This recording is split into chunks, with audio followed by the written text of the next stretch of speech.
I forgot what I was going to say, but I totally blanked as soon as I did that. I think that's perfect. Just leave it. No, ready? No, I'm being serious. Just leave it. All right. Okay. Yeah. I'm fine. Totally good.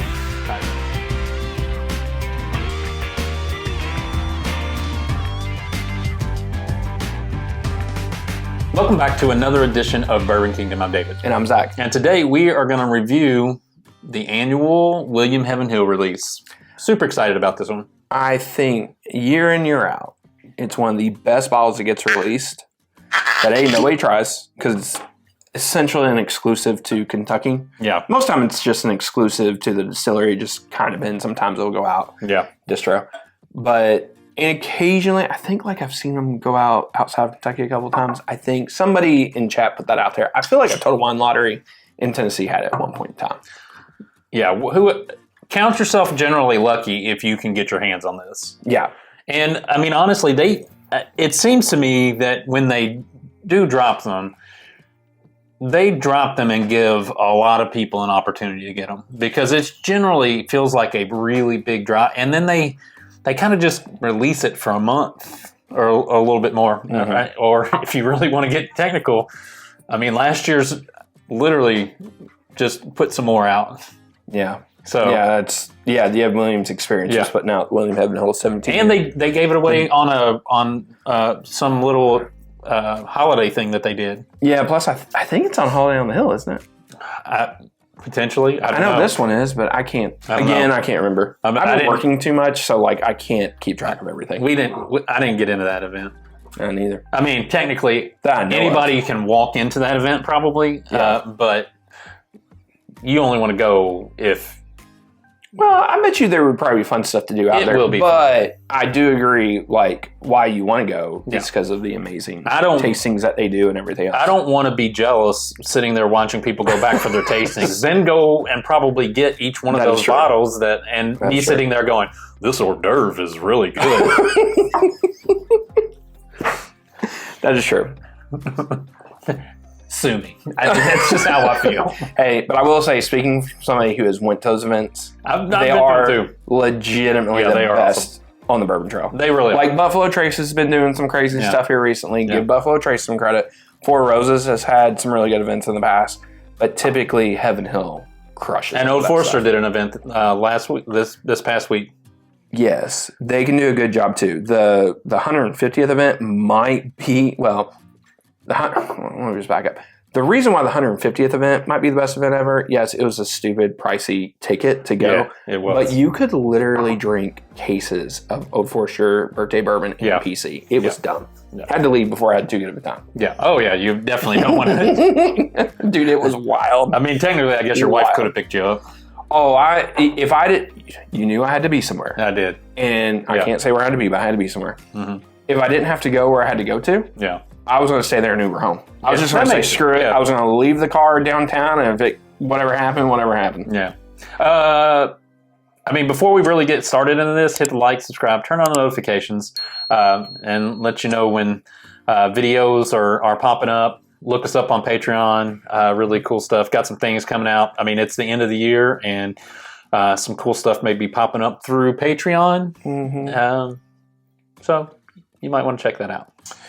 All right, really quick. So on this bottle here, this is William Heavenhill 13-year-old bottle and bond. This is obviously 100 proof, and it's from Heavenhill. I don't know if everybody knows that, but bottle and bond. Yeah. Here's the important thing: is it's a 34-barrel blend, so there's probably a decent amount of these going around. Yeah. So the only thing, like, this is a really hard bottle to get a backup of for us here locally. Yeah. And I know people are like, we'll never see it. I get it. Look, I get it. But this is actually a hard bottle for us to get because they ID you down there. They have started IDing again and all that stuff. So which is good. I mean, honestly, it's probably good. Yeah. It just means more goes around. Yeah. Everybody. For sure. But man, like once these, I just love these to death. And I know there's a couple people out there who don't love them or think they're a little pricey and overrated. I don't think so. I forget. Do you remember how much we spent on that? $260. I think it was like $263 with tax out the door or something like that. Yeah. I just bought the 17. The 17 was $291 out the door. Yeah, I know it was cheaper than the 17. Yeah, it was. So yeah, for sure. Because I think the 15 year 2 years ago was also $291 out the door. I think the 15 and the 17 were both the same price, wasn't it? And then this was cheaper. Yeah. Recession in bourbon, guys. Oh man. I mean, right away, man, I like the nose. Like, it's got a really, like got like a fruity, oaky kind of meld together there. A little bit of bacon spice on the back end of that nose too. So much dark fruit on there. Yeah. It's almost like a dark, but there's like a sweetness to it. So think of like a dark cherry, dark raspberry, like Jello almost, that kind of sweetness to it. But it smells good. I agree with you on the oak. There's a little bit of like a Heavenhill, like oak spice on there that you can get sometimes from it. Yeah. Man, I love this nose. Yeah, it's so good. I do like. There's so much typical like older age Heavenhill product like on that nose. Just love it. Yeah, man, that is nice. That's real nice.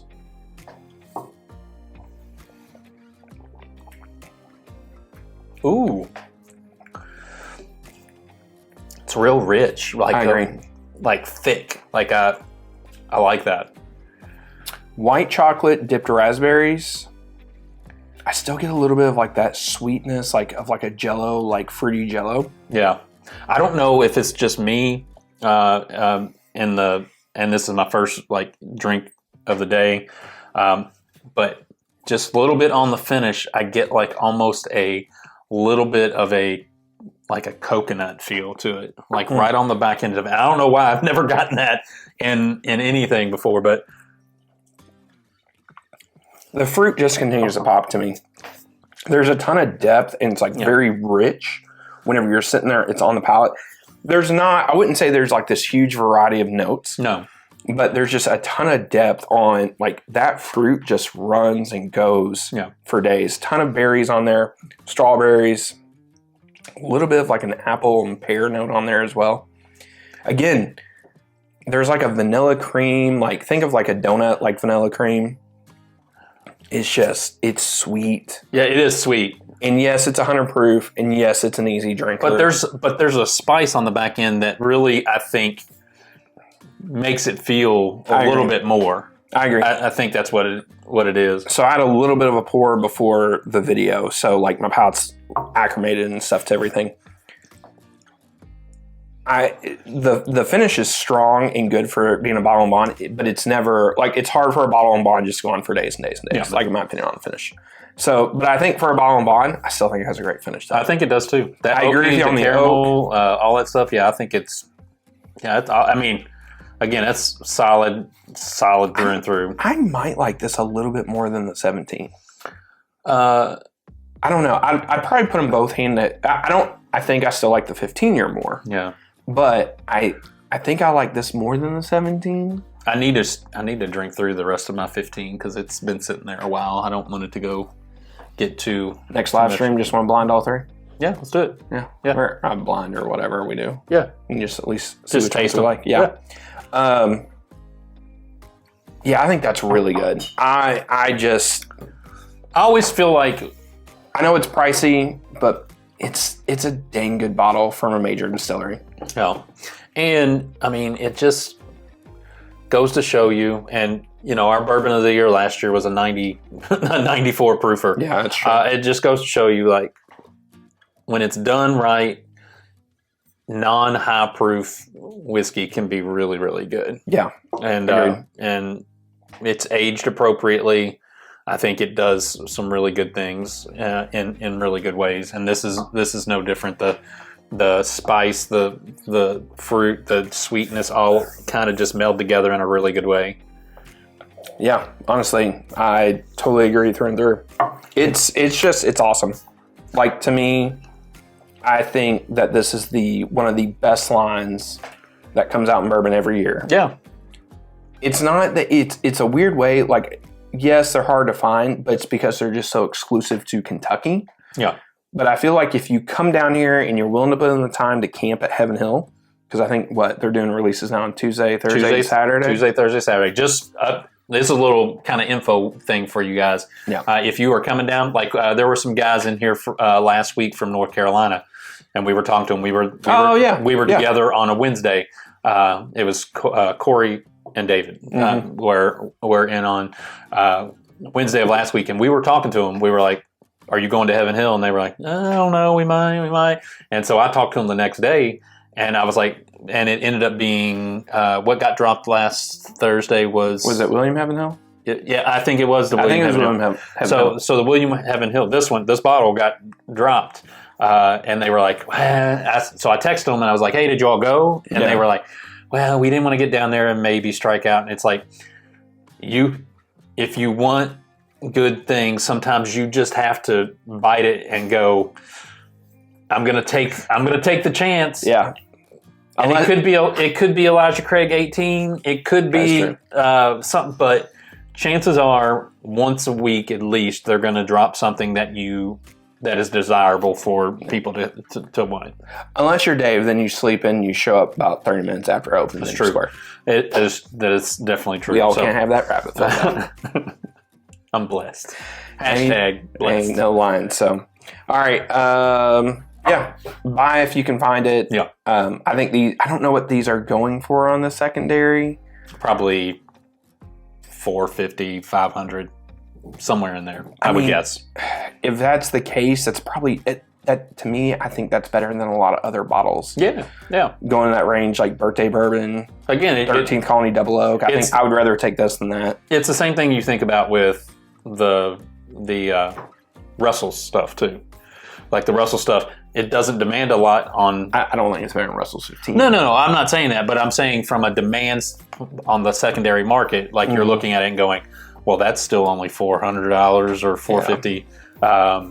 I would take that too. Like, I think as far as bang for your buck, like if you're looking and you're like, I need one special bottle and I have 2 or 3 choices and these were in your 2 or 3 choices that you were willing to spend $400 on, this would be worth it. Obviously the Russell's 15 would be worth it. So just some things to think through. Anyway, I don't know what I went down that road, but I did. So whatever. All right. Till next time. We'll see you.